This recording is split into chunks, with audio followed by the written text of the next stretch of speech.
Okay, so we're going to go on to the next one. It's part 142. This is mostly just data, just so you know. Okay, but it's about some new testing and stuff that's coming up. You'll know it when you see it. So this line 18A 3y3 Borexino solar PEP Neutrino SSS Deuterium UFO 5G Wow Seti. There's the Wow Seti signal, and this is a borax collaboration succeeds in spotting PEP neutrinos emitted from the sun February 9, 2012. This is very recent information. They're basically posting their results now for us to look at. That's what that thing looks like. So this is the view of the Borexino stainless steel sphere SSS from the water tank. Okay? Huge. Quotes. To learn more about how the sun works, scientists study particles that are emitted from it into space due to thermonuclear reactions that occur inside. By applying known physics principles, they can deduce which sort of nuclear reactions are taking place. So they're really studying the sun to see what powers it. And that's been something they've been studying now probably for over 35 years.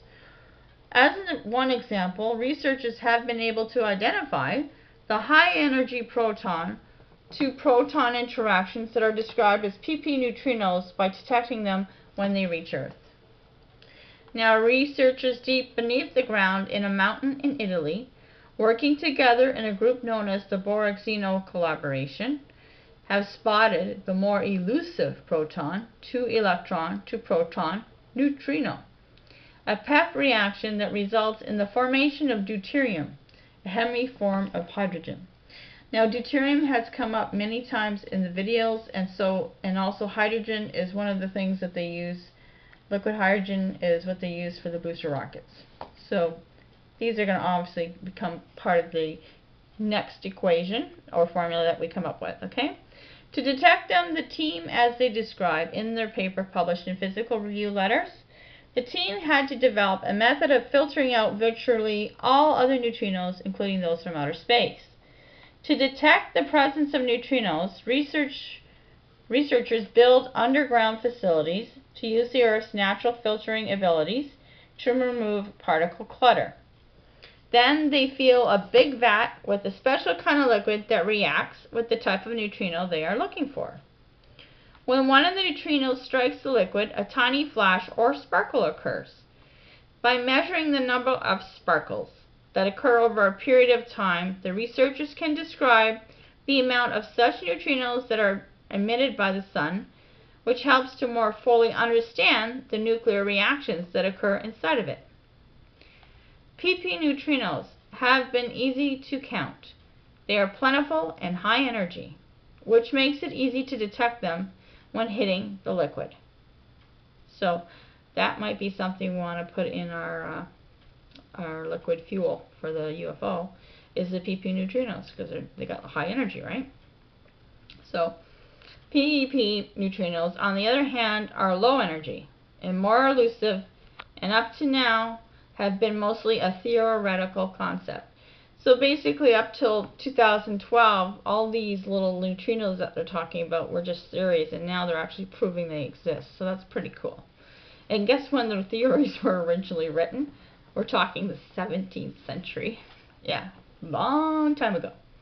So to detect their presence, the team had to devise a means of filtering out virtually all other cosmic particles, and they use a liquid that causes a sparkle when struck by a particle that has just 1.44 mega electron volts of energy. There's another key word, electron volts of energy. That came up a long time ago in the Wow Seti signal. Okay? The distinctive signature of the PEP neutrino. The team succeeded on both counts and were able to detect 3.1 PEP neutrino strikes per day per 100 tons of liquid. The new technique for cleaning and filtering out unwanted particles is groundbreaking work and likely will be used by other scientists looking to measure other particles and other research efforts. So they'll be able to take the research that they're doing now and expand it to include other particles that they haven't really studied. There's a whole bunch of them with all different names and stuff, and they haven't even tapped into that. So more information. This is based on first evidence of PEP solar neutrinos by direct detection in Borexino. There's the letter number. There you go. Okay, we observed for the first time solar neutrinos. So this is their abstract of what these guys did. We observed for the first time solar neutrinos in the 1 to 1.5 MeV energy range. We determined the rate of PEP solar neutrino interactions in Borexino to be 3.1 plus that and that and that and that and that. There you go. Assuming the PEP neutrino flux predicted by the standard solar model, we obtained a constraint on the CNO solar neutrino interaction rate of that and that. Okay, I don't know what they're talking about. Just so you know, I'm going to skip that because it's too technical for me.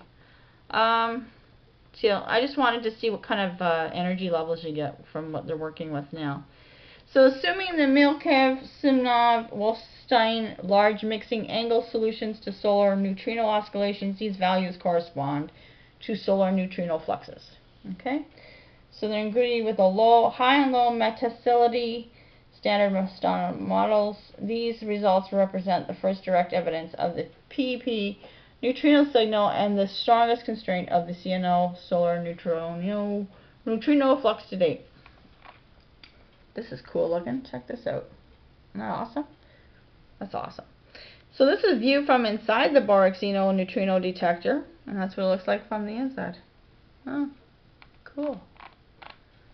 I pulled out this thing here. I don't know what it is. Something to do with that.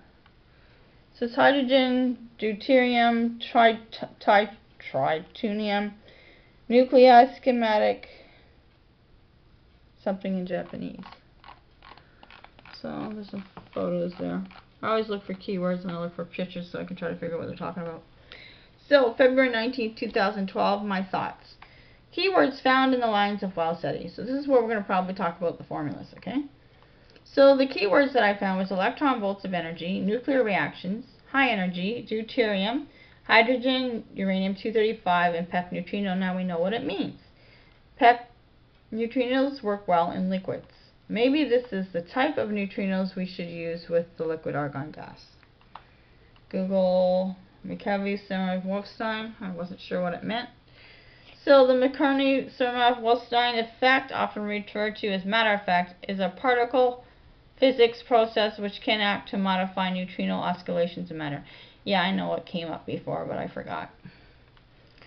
So it's talking about who did it. We already did that before. Explanation: the presence of electrons in matter changes the energy levels of the propagation eigenstates of neutrinos due to charge current coherent forward scattering of the electron neutrinos. So it's important for us to know how these neutrinos work and how they are scattered and how they are split in order for us to understand how to use them to get a higher rate of speed. That's why I'm going through this. Okay? So the coherent forwarding scattering is analogous to the electromagnetic process leading to the refractive index of light in a medium. This means that neutrinos in matter have a different effective mass than neutrinos in vacuum.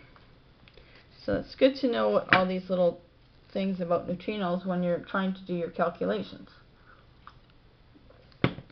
And since neutrino oscillations depend upon the squared mass difference of the neutrinos, neutrino oscillations may be different in matter than they are in vacuum. With antineutrons, the conceptual point is the same, but the effective charge that the weak interaction couples to, called weak isospin, has an opposite sign. The effect is important at the very large electron densities of the Sun, where electron neutrinos are produced. The high energy neutrinos seen, for example, in the SNO, Sudbury Neutrino Observatory, again, we studied that quite a few lines ago, actually, it came up. And in the Super Kamiokande, I don't remember that one, are produced as the higher mass eigenstates in matter, V2M, and remain as such as the density of solar material changes. So they teach you about when neutrinos go through the MSW, they change their nature, but it's probably very small. Okay. And then it says the neutrinos of high energy leaving the sun are in a vacuum. So that's their ideas of what happens when it leaves the sun. Some keywords that came up was the Homestake experiment. I guess that's an older one I found out. And then there's GALLEX, GINO, SAGE, and gallium. And the most recent ones are the Borexino experiments. So if you're doing research on the neutrinos, you want to check out what they're posting. The results are further supported by the reactor experiment of Camland. I don't know too much about that one. So let's see, we'll just through that. So the MSW effect can also modify neutrino oscillations in the Earth. In future search for new oscillations and/or leptonic CP violation may make use of this property. Okay, and I got some graphs over here, some more pretty pictures. This is a technician working on equipment that feeds a particle beam into the MINOS neutrino oscillation experiment. It's huge. Okay, and that's at arstechnica.com. So on June 14, 2011, the Japanese Tokai Tokamoka reported the significant detection of muon to electron neutrino changes. On June 24th, the main injector neutrino oscillation search, or MINOS, experiment at Fermilab reported the same. While the ranges of their data varied, the basic claims were the same. So it could be again, my theory was if their data is different, I'm wondering if they're at different levels of the sea. Because the higher you go, your particles will act differently than the lower atmosphere particles. I don't know if that makes any difference, but that's my theory. Okay? So material in one is an optical fiber. This would be the core. This would be the cladding. It's just light ray. Some sort of graph that I pulled for you to look at. It says when light travels at an angle between two materials, light bends according to the refractive indices. In order to reflect, light must be on the wider side of the critical angle. Okay, and this is a neutrino production graph from Backcall Serenelli 2005. Shows the flux and the neutrino energy in MeVs. Okay. So it says neutrino flux at Earth predicted by the standard solar model of 2005. The neutrinos produced in the PP chain are shown. PP. Sorry. PP. They could come up with a better name than that. Okay, PP chain are shown in black. Neutrinos produced by the CNO cycle are shown in blue. Did the person who named that, did they just have a baby or something?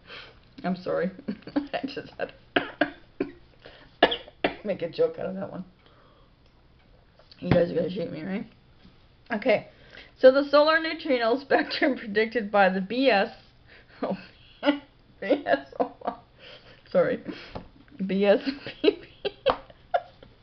standard solar model. The neutrino fluxes from continuum sources are given in units of number cm there. At one astronomical unit, and the line fluxes are given a number cm. Okay, so hydrogen is fused into helium through several different interactions in the sun. Okay, the vast majority of neutrinos, I don't think we need to read all this. But basically it says the process of what they break down into: protons, neutrons, and positrons. There's a CNO cycle. Yeah, I'm not going to go with that because it's not really that interesting. Well, it is interesting, but it's too much to read.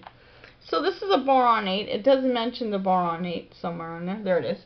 They are very difficult to detect. A rare side branch of the PP chain produces the boron 8 neutrinos with a maximum energy of roughly 15 MeV, and these are the easiest neutrinos to detect. So using boron 8, they help to detect neutrinos, I guess.